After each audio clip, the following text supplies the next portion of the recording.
बिस्मिल्लाहिर्रहमानिर्रहीम। Dear students, अस्सलाम वालेकुम। आज का जो हमारा टॉपिक है वो कल वाले टॉपिक के साथ रिलेटेड है। उसमें जो हमने जब इलेक्ट्रोकेमिकल सेल्स पढ़े थे तो उसमें लफ्ज़ एक इलेक्ट्रोलाइट बार बार इस्तेमाल हुआ था। आप लोगों के जहनों में भी सवाल आ रहा था कि इलेक्ट्रोलाइट क्या चीज़ है जिसका बार बार जिक्र किया जा रहा है। तो एक्चुअली इस लेक्चर को उससे पहले होना चाहिए था, लेकिन आपकी किताब में उसके बाद दिया गया था, हमने उस तरतीब को फॉलो किया गया।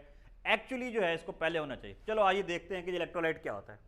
इलेक्ट्रोलाइट, इलेक्ट्रो जो लफ्ज़ इलेक्ट्रिक से निकला है, लाइट जो है लफ्ज़ का मतलब होता है किसी चीज़ का ब्रेकअप हो जाना, कि बिजली की वजह से, करंट की वजह से किसी चीज़ की ब्रेकअप हो जाना इलेक्ट्रोलाइट कहलाता है। अब होता क्या है, मिसाल के तौर पर हमारे पास कोई एक सब्सटेंस है, हमारे पास सोडियम क्लोराइड है, हमारे पास सोडियम हाइड्रोक्साइड है। अगर हम उसमें से करंट गुजारें और वो टूट जाए, टूट के किस में जाएगा, अपने आइंस में बढ़ जाए, तो हम कहते हैं ये इलेक्ट्रोलाइट है। जो अपने आइंस में तकसीम ना हो हम कहते हैं इलेक्ट्रोलाइट नहीं है। द सब्सटेंस, कोई ऐसी चीज विच कैन कंडक्ट इलेक्ट्रिसिटी, जिसमें से इलेक्ट्रिक करंट भी गुजर सके, इन देयर एक्वस सोल्यूशन, उसके एक्वस सोल्यूशन से, आर मोल्टन स्टेट या पिघली हुई हालत में से, इज कॉल्ड इलेक्ट्रोलाइट। ऐसा कोई सब्सटेंस जिसमें से इलेक्ट्रिक करंट पास हो जाए, जिसमें से इलेक्ट्रिक करंट गुजर जाए, उसके एक्वस सोल्यूशन यानी पानी वाले सोल्यूशन से, या उसको अगर हम पिघला लिया जाए। मिसाल के तौर पर हमारे पास सोडियम क्लोराइड है, नमक है, हम उसको एक बीकर के अंदर लेते हैं, उसके अंदर पानी डाल लेते हैं, उसको हल कर लेते हैं, नमक वाला पानी बन गया, हम कहेंगे ये aqueous solution of sodium chloride बन गया। इसको केमिस्ट्री की ज़बान में ब्राइन भी कहते हैं। अच्छा, करंट पास होने का क्या मतलब है? करंट पास होने का मतलब ये है कि मिसाल के तौर पर आपने ये नमक वाला पानी बना लिया। अब आपके पास जो है एक बल्ब है, उस बल्ब के साथ दो तारें होती हैं अमूमन। सपोज ये हमारे पास बल्ब है, हम किसी बैटरी के साथ इसको कनेक्ट कर देते हैं, एक तार ला के इसके अंदर हम यूं डिप कर देते हैं, और दरम्यान से ये तार काट के उसका दूसरा सिरा इसी की जो अंदर इसके डूबा हुआ हो, यहाँ से हम इसके साथ दूसरी तार इधर से जोड़ देते हैं, और वो बल्ब हमारा जो है वो रोशन हो जाए। इसका मतलब है ये तो एक तार उसको डायरेक्ट मिल गई, जो दूसरी तार थी वो पहले सोल्यूशन के अंदर आई, फिर दरम्यान में गैप था, यानी सोल्यूशन के अंदर डूबी हुई थी, और ये फिर यहाँ से हमने तार याद। अगर तो वो बल्ब रोशन हो जाए, इसका मतलब है इसमें से जो है ना आइंस पास हुए हैं, इलेक्ट्रिक जो हमारे इलेक्ट्रॉन्स हैं वो पास हुए हैं, हमारा करंट गुजरा है, तो बल्ब रोशन हुआ है, हम कह देंगे ये इलेक्ट्रोलाइट है। जो नॉन इलेक्ट्रोलाइट होते हैं उसमें से यहाँ से करंट नहीं गुजरता, हम कहते हैं ये नॉन इलेक्ट्रोलाइट। ये एक छोटा सा इसमें डिफरेंस है।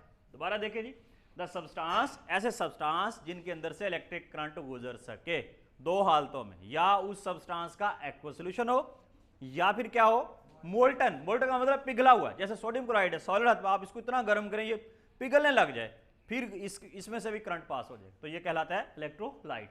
इलेक्ट्रोलाइट्स को हम क्लासीफाई कर सकते हैं into two groups depending upon their extent of ionisation. उनकी आयोनाइजेशन की बुनियाद पर हम उसको दो हिस्सों में डिवाइड कर सकते हैं। Number one is a strong electrolyte, other is a weak electrolyte. जैसा कि नाम से जाहिर है, the electrolyte which ionise almost completely in the solution and produce more ions are called strong electrolyte. यानी ऐसे सब्सटेंस जब उनमें से हम करंट गुजारें तो वो अपने आयन में मैक्सिमम बढ़ जाए, ज्यादा से ज्यादा आयन प्रोड्यूस हो जाए। अच्छा, ये आयन प्रोड्यूस होने का क्या फंक्शन है? देखें, मिसाल के तौर पर हमारे पास NaOH है, ये क्या है जी, NaOH का सोल्यूशन है। इसके ऊपर से जब हम इलेक्ट्रिक करंट गुजारते हैं, क्या इसमें से गुजारते हैं जी, करंट गुजारें, तो ये टूट जाता है। ये क्या हो जाता है जी, टूट जाता है। किस में? दो चीज़ों में, सोडियम आयन में और हाइड्रोक्साइड आयन में। ये सोडियम आयन और हाइड्रोक्साइड आयन, बेसिकली ये आयोनाइजेशन हो गई है। क्या हो गई ये? आयोनाइजेशन, यानी किसी सब्सटेंस का अपने आयंस में डिवाइड हो जाना आयोनाइजेशन कहलाता है। जब इसमें से करंट गुजरा, ये अपने आयंस में तकसीम हो गया। क्या हो गया जी? अच्छा, आप दूसरे लफ्जों में हम कहते हैं ये लाइट हो गया है, LYT लाइट, रोशनी वाला लाइट नहीं। लाइट का मतलब है यानी लाइसेस टूट जाना। इलेक्ट्रिक करंट की वजह से वो सोडियम क्लोराइड जो है अपने आयंस में तकसीम हो गया, जो पहले जुड़ा हुआ था, यानी ये सपोज सोडियम है, ये क्लोरीन, ये आपस में जुड़े हुए, कोई ऐसी चीज़ है उसने दोनों को जुदा कर दिया। हम कहते हैं ये इलेक्ट्रोलाइट था, जो क्या हुआ, इलेक्ट्रिक की वजह से लाइट हो गया, यानी टूट गया। दोबारा देखिए, the electrolyte which ionise almost completely, मुकम्मल तौर पर अपने आयंस में बढ़ जाता है, in solution and produces more ions, ज्यादा से ज्यादा आयंस पैदा करता है, आर कॉल्ड स्ट्रॉन्ग इलेक्ट्रोलाइट्स। वो क्या कहलाएंगे? Strong electrolytes. स्ट्रॉन्ग इलेक्ट्रोलाइट की एग्जांपल्स क्या हैं जी? एक्वस सोल्यूशन, सोडियम क्लोराइड हो सकता है, सोडियम हाइड्रोक्साइड हो सकता है, H2SO4 हो सकता है। इनको हम यूं भी एक्सप्लेन कर सकते हैं। मिसाल के तौर पर ये हमारे पास NaCl है, ये देखें, जब इसकी इलेक्ट्रोलिसिस होगी तो ये सोडियम आयन अलहदा और क्लोराइड है। अगर हम H2SO4 की इलेक्ट्रोलिसिस करें तो ये हाइड्रोजन आइन अलहदा और ये सल्फेट आइन अलहदा, ये 2 हो जाएंगे। अब आते हैं जी हम वीक इलेक्ट्रोलाइट पर, यानी ऐसा सब्सटेंस जिसमें कम से कम आइन पैदा हो, जिसमें ज्यादा आइंस बने स्ट्रॉन्ग इलेक्ट्रोलाइट, जिसमें कम बने weak. The electrolyte which ionise to a small extent, small extent का मतलब था हद, बहुत थोड़े, यानी 1000 में से 3-4। व्हेन डिसॉल्व्ड इन वाटर, कब? जब उनको वाटर के अंदर हल किया जाए। एंड कुड नॉट प्रोड्यूस, और पैदा ना कर सकें, मोर आइंस, ज्यादा ions, are called weak electrolyte, उनको हम कमजोर इलेक्ट्रोलाइट कहेंगे। यानी आयोनाइजेशन होती है लेकिन बहुत कम हद तक, मैक्सिमम नहीं होती। जैसे मिसाल के तौर पर एक बच्चा है मैथ के पेपर में वो 100 में से 100 मार्क्स ले लेता है, वो मैक्सिमम मार्क्स ऑब्टेन करता है। दूसरा बच्चा है वो 100 में से 10 ले रहा है, तो बहुत कम मार्क्स लेता है। लिए दोनों ने हैं, तो हम कहते हैं ये बच्चा वीक है पढ़ाई में, ऐसे कहते हैं ना, ये पढ़ाई में वीक है जी, वो वाला जी पढ़ाई में अच्छा है, स्ट्रांग है। तो बिल्कुल यहाँ भी ऐसे होता है, जो मैक्सिमम आइंस पैदा करे जब करंट उसमें से पास करें हम कहते हैं स्ट्रांग इलेक्ट्रोलाइट, और जो कम आइंस पैदा करें हम कहते हैं वीक इलेक्ट्रोलाइट। इसकी एग्जांपल्स में क्या है जी? स्टिक एसिड है। स्टिक एसिड जो आम हमारे घरों में भी इस्तेमाल होता है, जिसे हम सिरका कहते हैं, जिसका केमिकल फार्मूला है CH3COOH है, कैल्शियम हाइड्रोक्साइड है। इनको जब व्हेन डिसॉल्व्ड इन वाटर, पानी में डिसॉल्व किया जाए, आयोनाइज हो जाते हैं टू अ स्मॉल एक्सटेंट, बहुत कम हद तक एक्सटेंट होते हैं, डिसॉल्व होते हैं। Weak electrolyte do not ionise completely, मुकम्मल तौर पर आयोनाइज नहीं होते। मिसाल के तौर पर ये हमारे पास स्टिक एसिड है CH3COOH, जब हम इसको पानी के अंदर डिसॉल्व करते हैं और इसमें से क्या गुजारते हैं जी? इलेक्ट्रिक करंट गुजारते हैं, तो ये इस तरह आयोनाइज हो जाता है कि स्टेट आइन अलग हो जाता है CH3COO नेगेटिव। ये वाटर और ये वाला H जो है, ये देखिए हाइड्रोनियम आइन देखिए कैसे बनता है, ये H और ये H2O। अब 2 H ये हो गए, एक H ये मिला, कितने बन गए? H3O, और ये पॉजिटिव, इसको बोलते हैं हाइड्रोनियम आइन। क्या बोलेंगे?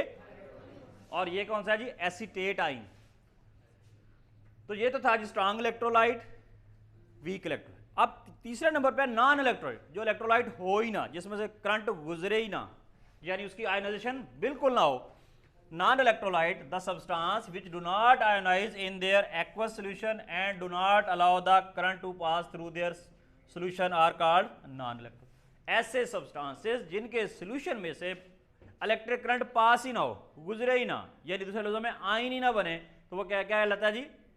Non electrolyte. उसकी एग्जांपल्स क्या है? जैसे चीनी वाला सॉल्यूशन, आप पानी के अंदर 2 चम्मच चीनी डालें, उसको हल करें, मीठा पानी बन गया, उसमें से करंट गुजार के देखें नहीं गुजरेगा, because that is non electrolyte. इसी तरह बेंजीन है, ये हमारे पास ऑर्गेनिक सॉल्वेंट होता है, इसमें से भी करंट पास नहीं होता। रीजन क्या है? कि ये अपने आइंस में डिवाइड ही नहीं होता, इसकी लाइसिस ही नहीं होती, इसकी इलेक्ट्रोलिसिस ही नहीं होती। तो ये था जी हमारा आज का इलेक्ट्रोलाइट्स का टॉपिक। कोई सवाल इससे रिलेटेड किसी बेटे का? आइंस वाला, आइंस का मतलब बेटे ये देखिए, जैसे सोडियम हाइड्रोक्साइड है ना, ये 2 चीज़ों से मिलकर बना हुआ है। यहाँ एक हाइड्रोक्सल आइन, दूसरा क्या था? सोडियम। दोनों जब इलेक्ट्रिक करंट गुजरा अलग-अलग हो गए, सोडियम आइन अलग हो गया, OH आइन अलग हो गया। सोडियम क्लोराइड था, सोडियम अलग हो गया, क्लोराइड अलग हो गया, इनका अलग होना समझो आइंस बॉन्ड। लेकिन अगर हम इसकी केमिस्ट्री पर जाएं, इसका मतलब यह है कि सोडियम ने एक इलेक्ट्रॉन लूज किया और क्लोरीन ने क्या किया? इलेक्ट्रॉन गेन किया। ये क्या बन गया? एनाइन। ये क्या बन गया? कैटाइन। जी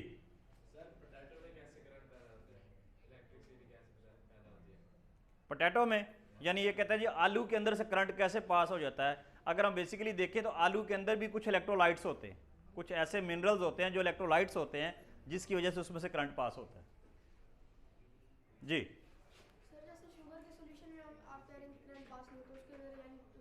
उसकी रीज़न ये है, देखें ये हमारे पास शुगर है, शुगर का फार्मूला है जी C12H22O11। इसके आइंस ही नहीं बनते, ना ये आइंस में तकसीम हो, ना इसमें से करंट पास हो। नहीं, बिल्कुल ही लगेगा जी।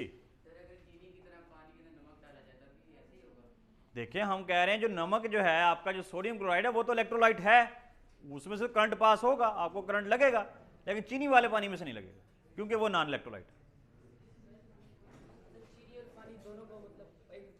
हाँ, जिनका सवाल है जी अगर चीनी और पानी को, यानी हमने करंट गुजारना ही है, चीनी और नमक दोनों मिला दिए जाए, ऐसा सोल्यूशन तैयार कर लिया जाए, तो कुछ हद तक जो है आइंस में डिवाइड हो जाएगा, लेकिन उसमें के अंदर जो सोडियम क्लोराइड है वो ही होगा, इसका मतलब ये नहीं है कि वो सोडियम क्लोराइड जाकर चीनी को भी मजबूर करेगा हाँ भी तेरे भी आयंस बने, ऐसा नहीं होगा। इट्स ओके जी, थैंक यू, जज़ाकुमुल्लाह खैर, वासन फिल जज़ा।